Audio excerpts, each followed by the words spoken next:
L'info écho avec Capital.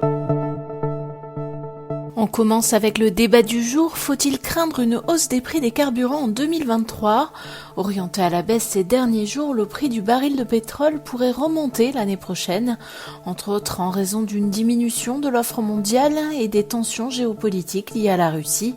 Interrogé par Capital, Alain Corbani, responsable du pôle matières premières chez Finance SA, penche pour une hausse des prix l'année prochaine pour 5 raisons précises. Retrouvez son analyse sur notre site.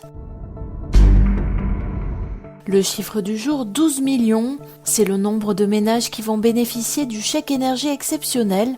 Le gouvernement a publié dimanche le décret fixant les modalités d'éligibilité et de validité à ce coup de pouce pour l'année 2022 et qui entre en vigueur ce lundi. L'envoi automatique commencera à partir de la fin du mois sur une période étalée d'environ 8 semaines.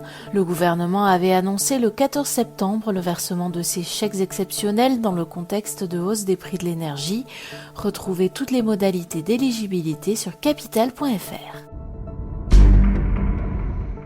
La mauvaise nouvelle du jour concerne les salariés qui envisageaient d'utiliser leur compte personnel de formation. Un amendement déposé samedi par le gouvernement sur son projet de budget de l'État pour 2023 prévoit une participation financière des salariés à leur formation. La participation pourra être proportionnelle au coût de la formation dans la limite d'un plafond ou fixée à une somme forfaitaire. Un décret en Conseil d'État devra en préciser les modalités. On termine avec l'info pratique Capital.